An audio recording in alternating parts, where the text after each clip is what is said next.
Hi, I'm Dory Demers, and I'm the Rise Vermont coordinator. Rise Vermont is a community initiative to embrace healthier lifestyles, improve the quality of life, and reduce healthcare costs of where we live, work, and play. We are pleased to bring you Rise TV, a weekly syndicated show on Northwest Access Television, bringing us all tips, tricks, and resources to embrace a healthier lifestyle. We are thrilled that we are partnering with the Vermont Department of Health St. Albans District Office to offer these tapings as WIC-approved activities. Please be sure to listen for your WIC-approved phrase that'll appear at the bottom of your screen here and also be told by the co-host. This will be what you will have to report back to your local district office to get credit for your second nutrition education. If you'd like more information about Rise Vermont, head to www.risevermont.com or follow us on social media. I really hope you enjoy the show, and thank you for joining us in embracing a healthier lifestyle and creating a healthier community for all of us and generations to come. Thank you. Welcome to Rise Vermont TV. My name is Brian Kluke, and I'm the Rise Vermont Health Coach. Today we'll be talking a little bit about pre and post hiking, things to look up for, different seasons you can hike in. And we're really talking and focusing on this today because it's such a hot topic, especially coming into summer. The snow's relatively all melted and we can finally get outdoors and explore a little bit of the great northern Vermont. Today with me we have... Hi, I'm Stacy Carpenter and I'm a public health nurse at the Vermont Department of Health right here in the St. Albans office. And part of my work is with environmental health, specifically tick prevention. Excellent, perfect. And also with me today we have Chad Spooner. Yep, Chad Spooner. I do emergency preparedness for the state of Vermont here at the St. Albans District Office for Franklin and Grand Isle counties. Excellent, excellent.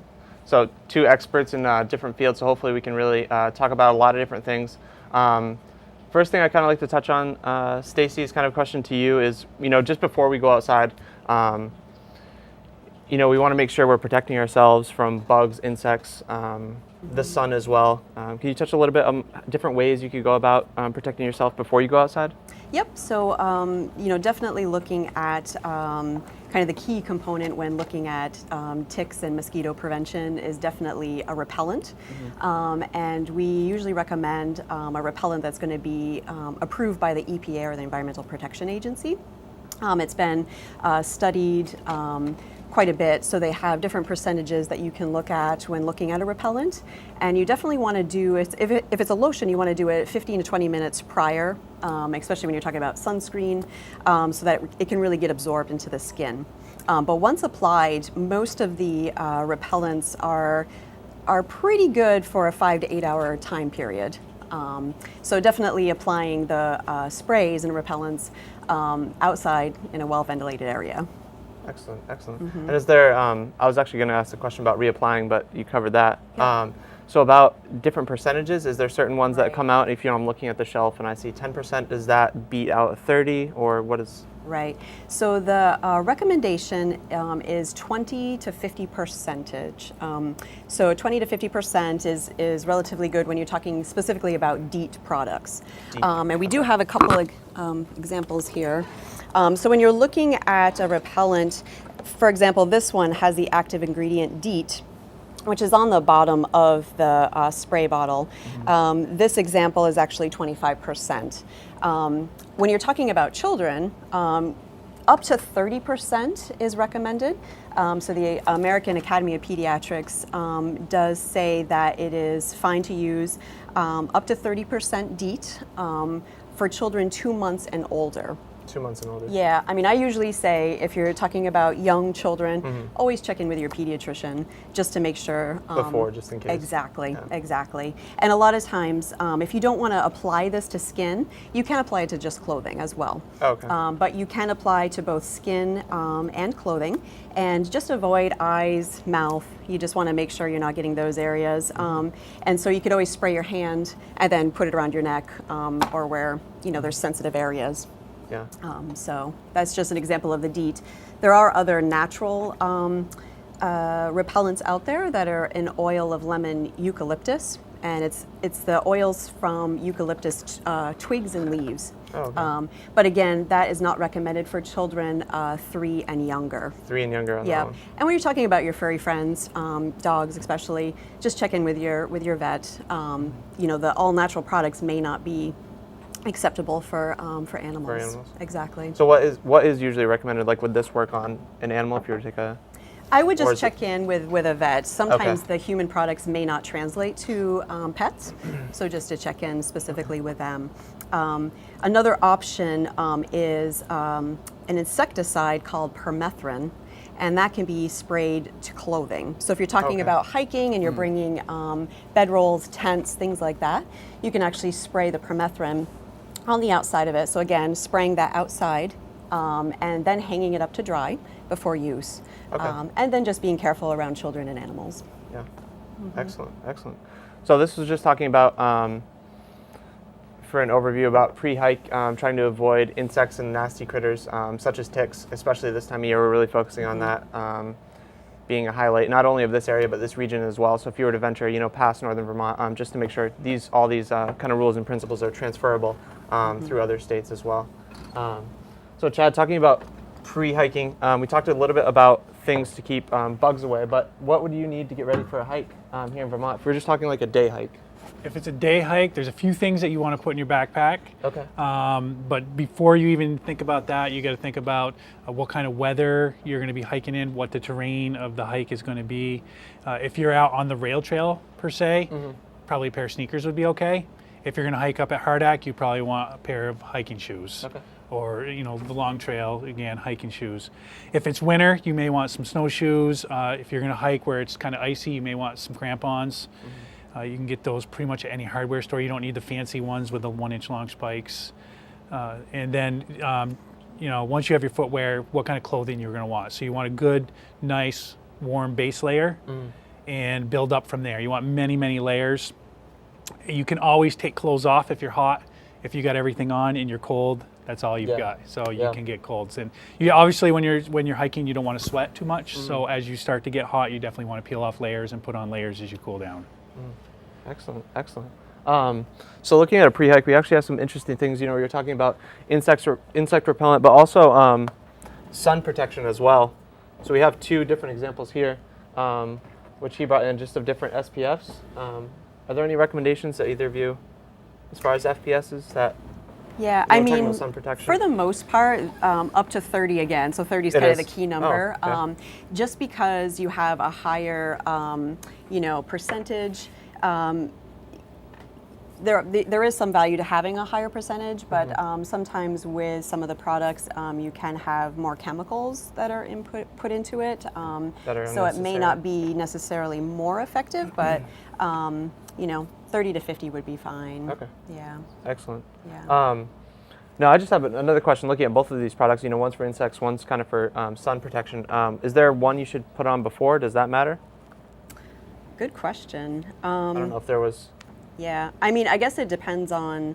I would definitely give some time between them. So, if you're doing a spray, It's like maybe it's really wait 10 oily. minutes. Maybe apply the sunscreen first, and then you could put on the repellent as well. Yeah. Maybe afterwards, once it's dried.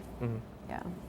We also have talking about sun protection for your skin, but also an easy way for your head.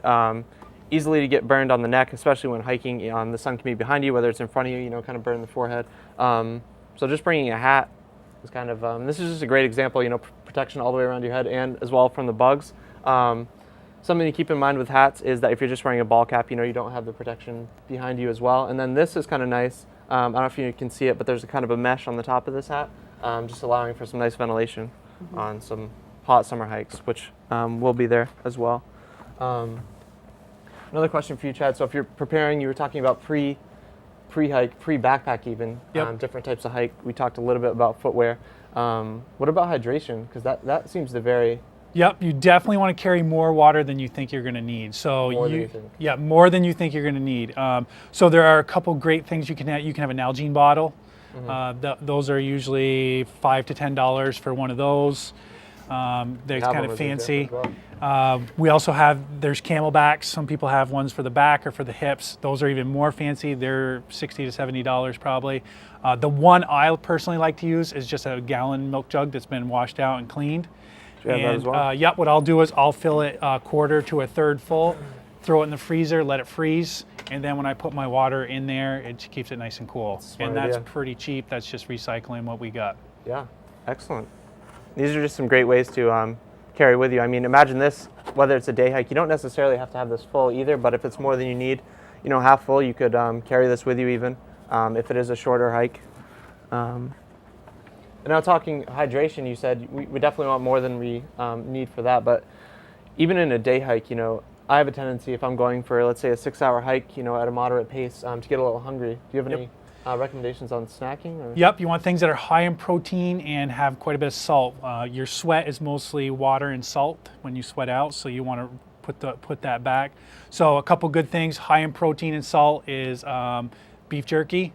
So that's lots of energy there. And then gorp or trail mix, I guess a lot of people call it. That's another one that's got peanuts, which are high in salt. The chocolate's high in fat, and the raisins also really help. So that's another one that would help you out on the trail. And they're light and easy to pack. So, and they're, you know, lots of calories. Yeah, excellent. And this is something you just throw right in your backpack. Throw it right in your backpack, yep. Excellent. And another question about hiking, you know, you talked earlier about the seasons, but is there anything in particular about, you know, the summer months that we should look out for as far as, you know, trails, or, you know, we're kind of in that time between spring and summer, so I don't know how the trails will look out there. Yeah, you might find a lot of mud. Again, you know, snowshoes are fairly light, so if you are going between snow patches and dry like rocky bits, snapping those on and off would be really, really beneficial. Extra socks in case you get your feet wet, and definitely with socks you want to have wool or synthetic socks, not cotton socks.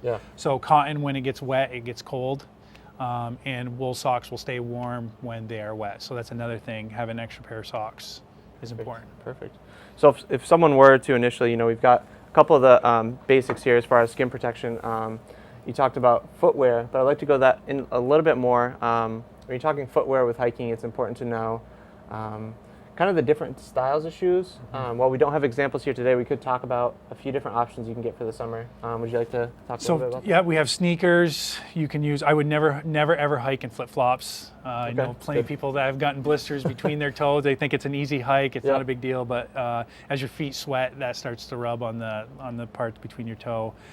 You can get the higher boots also, so if it does look like it's going to be muddier, you can wear the higher boots. Definitely. You're talking ones like cover your ankle? Yeah, cover your ankles and part way up your, you know, to the bottom of your calf. It's also important to make sure that you've broken them in before you go out on the hike. Otherwise, you will end up with severe blisters. Run into kind of the same problem. Yeah, it will be ugly quick for you. So, and if you're really like hiking in the real mud, you can wear the taller, you know, rubbery boots, but again, they get hot quick. Excellent.